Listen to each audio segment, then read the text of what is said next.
we're ready to go test flying, and we're going to, this is the first flight. So let's go and see how she goes.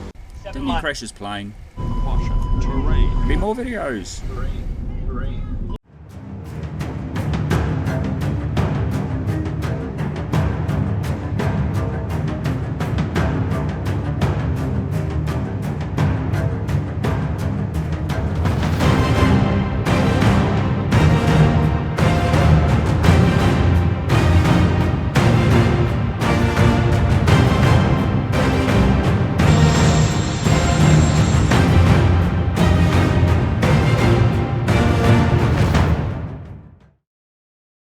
No, actually it's not the first flight. I'm here testing the radio and the intercom, and well,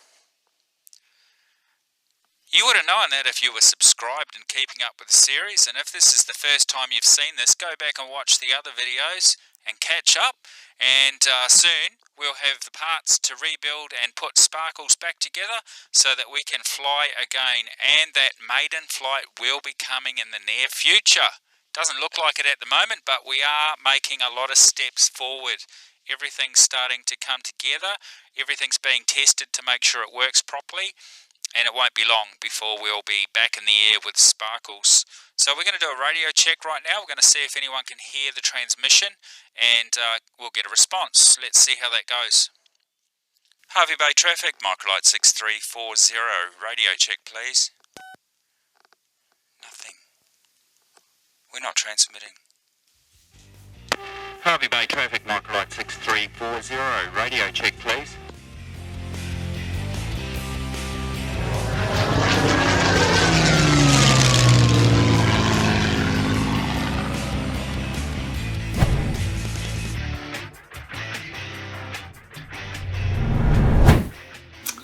You've just seen a little bit of a trick, I guess.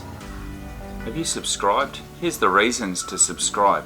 First of all, you'll know when there's a new video out because you don't want to miss what's coming up. If you ring the notifications bell, you'll get a notification, as it says, to tell you that there's a new video out that you won't want to miss. You know, I'm finding it severely lacking on YouTube at the moment to find interesting aviation videos, and I hope you'll find that this is one of those that you can find some source of information or entertainment from this series. Especially, let's see Sparkles fly again soon in the near future. Harvey Bay traffic, microlight 6340, radio check please. Of course, no one's ever flying when I do this. Harvey Bay traffic, microlight 6340, any aircraft in the area, please give me a radio check.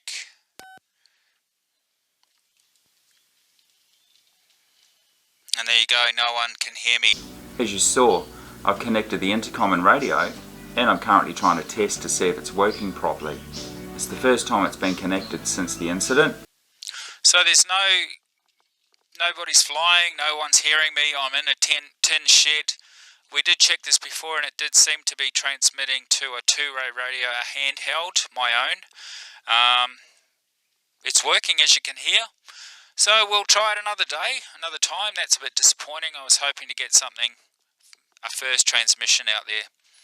Alright, now, the forks. The radio, you won't want to hear it on here, but the front forks are crack inspected and ready to be repowder coated, as is another couple of components of the front suspension. What else have we done? Well, you'll have to watch the rest of the video. So do you enjoy flying an aircraft, flying microlights? Have you ever flown in a microlight? Well, if you do fly an aircraft, you can appreciate how important it is that the manufacturer can supply parts and keep your aircraft airworthy so that you can continue to enjoy your sporting activity.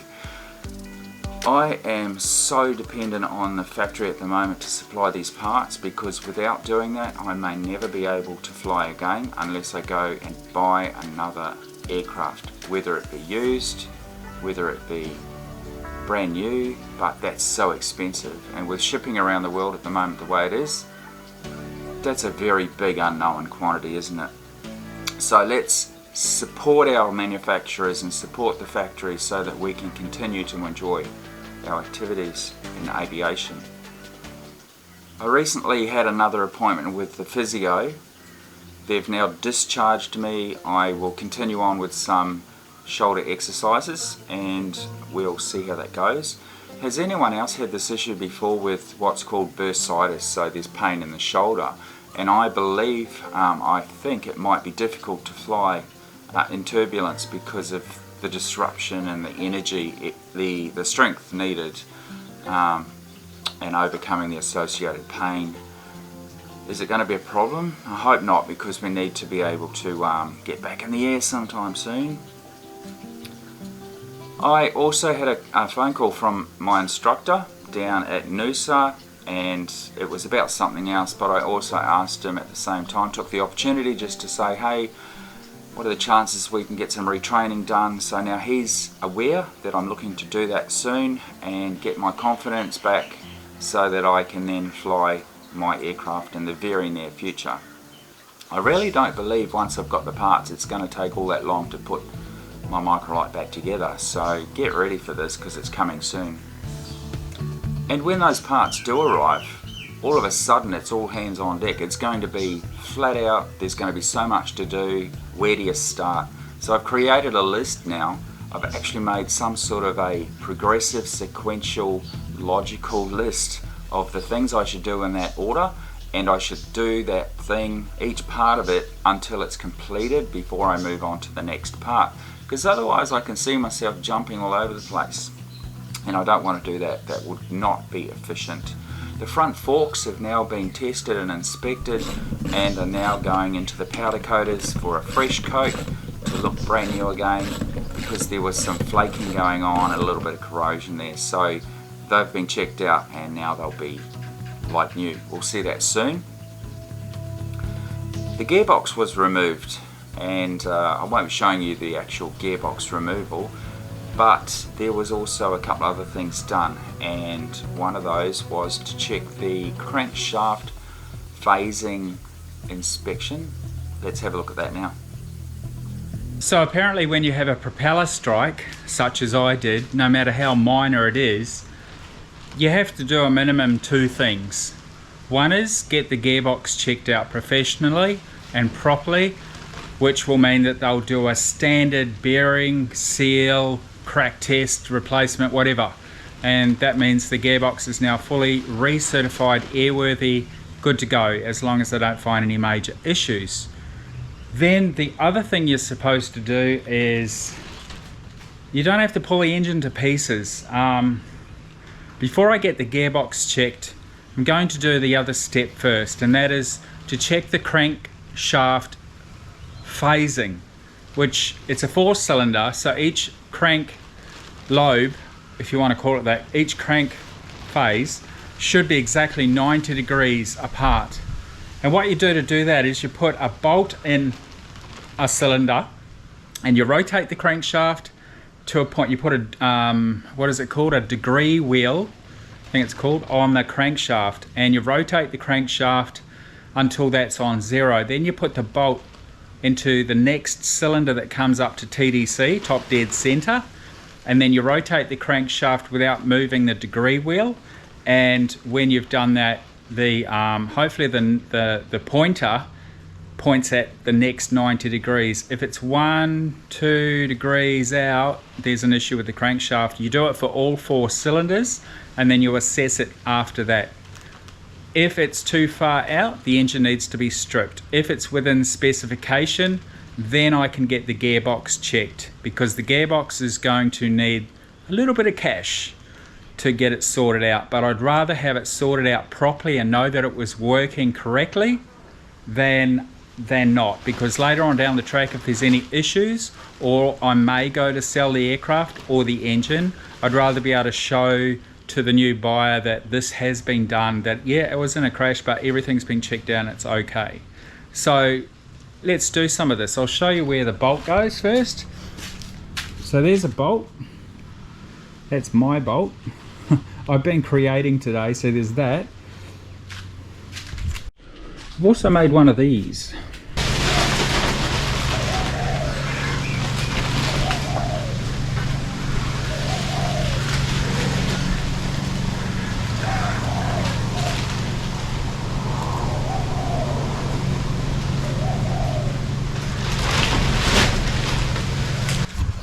Alright, I've started on piston number 1 and I finished on piston number 1 to make sure it was still in the same place. Everything's looking good. Let's have a look at the results and I'll show you how that works. Now just remember that for one revolution of the engine it's a 4-cylinder, 4 cycles, so therefore every 180 degrees of a crank rotation is when the next cylinder comes to top dead center, and that's what we just saw. If you look at the dial you'll see 0 and 0 opposite, so BDC, TDC, and that's where they are, never here or here. So that's job done. I think I'm pretty happy with the results, to be honest. I've had a productive day. We've had a great video here. I think we've done a lot, so I think now I'm ready to send the gearbox off for an inspection. After the phasing inspections completed, the next part was to remove the crankshaft gear that drives the dog, I think it's called the dog gear, and that drives the gearbox. So that was a little bit tricky, but mission accomplished, as you'll see here. Now, in order to complete this exercise, I had to buy one of those. $53.50, 41mm impact socket. Now I had to get this one because it has to be deep enough to fit over the shaft, and it could even be, it's probably too big, but I'd rather have a good piece of tool than a bad quality one. So it was 53, the next cheapest one was $40 anyway, and because it's 3/4 drive I had to buy a reducer drive adapter.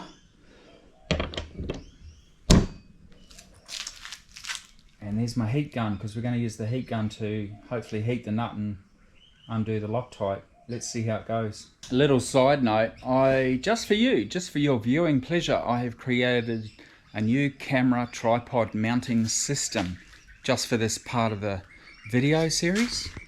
No expense spared. A stack of wheels.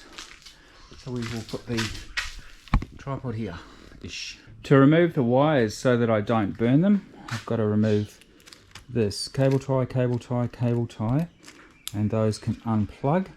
And I've also got a locking screw here. We've got to rotate the crankshaft so that number 1 cylinder is at TDC, and then there's a locking V in the crankshaft where I can bolt this nut, this bolt down to, and that will stop the crankshaft from rotating when I'm trying to undo the nut here. So that's the first thing I've got to do.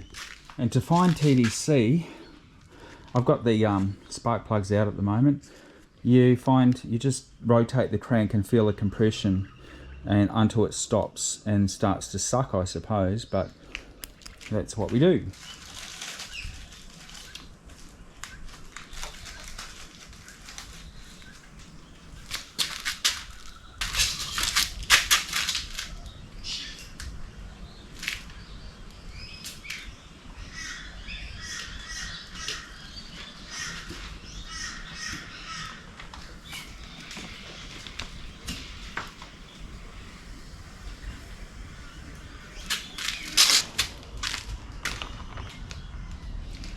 Alright, so I was just finding the notch where this bolt has to go into in the crankshaft.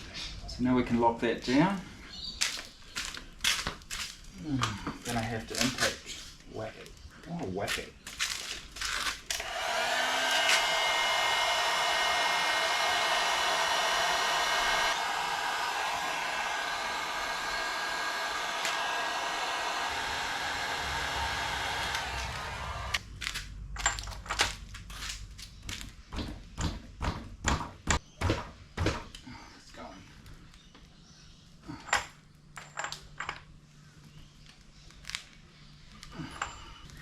Oh, this is the physio for my shoulders too, by the way.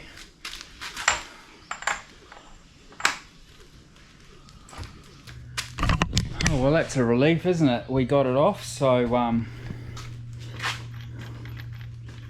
there it is. That is hot. I think the hot air gun worked. Now this is all going to be hot too. That's a locking washer. Now you can see it's got a curve in it, sprung out to the outside, and that's going to need screwdrivers to lever it off.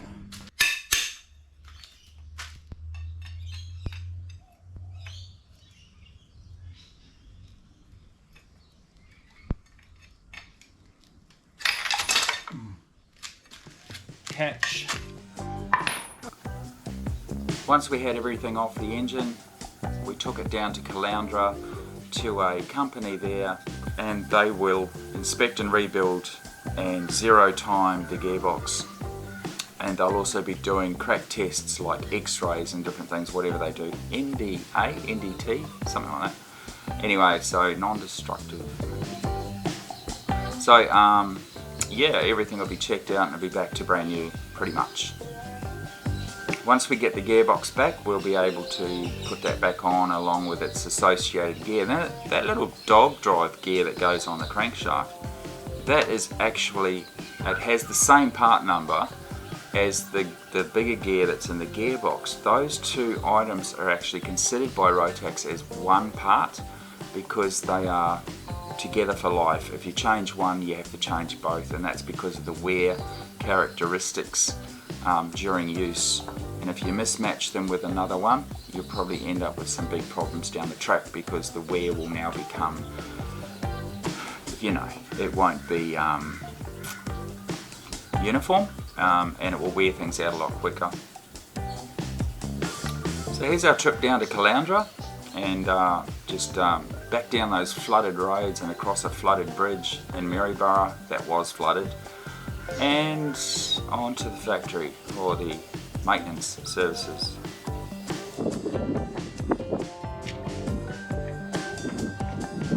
Hello, well, as you can see, I'm at the Maryborough Aero Club. I was only here a few days ago, and that would suggest that I'm back in Maryborough. Why am I in Maryborough? This is where the floods were, and well, we're on the way to Caloundra. I'm taking my gearbox down.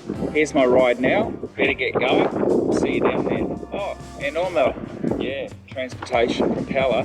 The propellers, I got the propeller, but I was waiting for hardware to come from America, which was delivered apparently on Wednesday, but somebody else I don't know signed for it. So now we're trying to track it down, and hopefully we'll hear something today.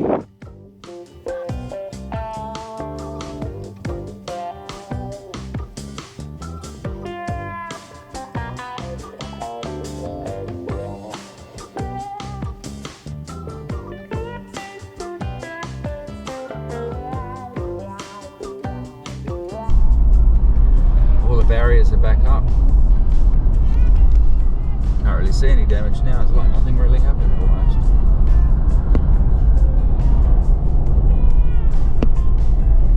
Stop hitting the bumps, quick.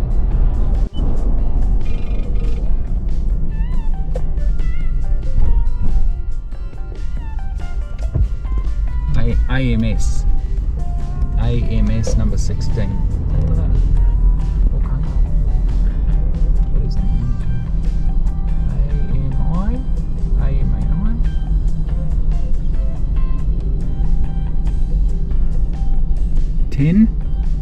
Tin.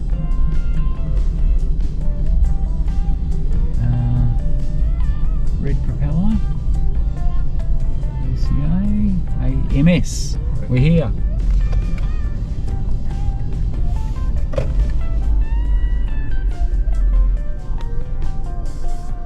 Home of the Rotax gearbox inspection. Well, that's the gearbox delivered for rebuild. I've just inquired about the engine and seal and the roller bearing that's on the actual engine mounting flange at the back of the gearbox. That's going to add another $330. So this exercise to rebuild the gearbox after a propeller strike is looking at around about 1,800 Australian dollars, but it's got to be done. and it's peace of mind, and we will then have a certificate as well to show that it was done properly. It's only money at the end of the day, isn't it? And I'm saving money not flying at the moment. So anyway, we're just going to go and do a few other things around Caloundra. And the big smoke, Sunshine Coast, Queensland, Australia, Air Museum. Look at that sign. So what do you think the cost of this rebuild's going to be? How much do you think the parts are going to cost? I'm going to keep an itemised list, and if you want to see it, let me know in the comments. An interesting thing occurred too this week. We had to order some extra bits of hardware, I guess, to mount the propeller on the aircraft. I also got one of those protractors which allows me to adjust the pitch of the blades once they're on the aircraft. There were bolts and there was some propeller tape to protect the leading edge. Now, on Wednesday, the FedEx people apparently delivered the package, and it wasn't cheap, let me just tell you. $150 US to ship 1.5 kilos from America to my location in Australia. 150 bucks. The items in the box cost $100. I didn't have another choice though. Fortunately, I already had a propeller, as you saw in the last episode. But somebody signed for this, and if I knew who it was, I would be having words. FedEx got a signature, delivered the package, but we didn't have it. I started to make inquiries the next day, and they said they were investigating it for me. The following day, so 2 days later, after the initial, did you see that fly? After the initial delivery signature, the package mysteriously arrived, but I've had no notification from FedEx to say that had happened. Anyway, I got the package, fortunately, because I didn't want to go through that rigmarole again or wait for some sort of decision in the investigation. So that problem is now solved, and we have the bolts and everything to mount the propeller. Of course, that'll be the last thing going on the aircraft anyway. And let's have a look at this radio test and see if I get a response from somebody flying around in the local area. Hey, just on that, there's one thing I want to talk to you about just quickly. Have you ever seen this thing called AvTraffic in Australia? We use navigation software called OzRunways or AvPlan, and those two packages only show the traffic relating to those packages. So OzRunways shows other OzRunways traffic and AvPlan shows other AvPlan traffic, but neither will share their own data.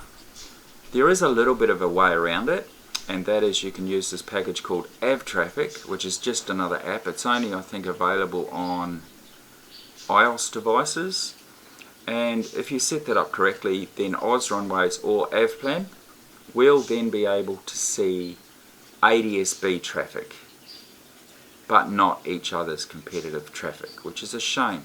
They should share their data. That's as far as I understand it. If you want to see a demonstration of that or how that is set up, let me know.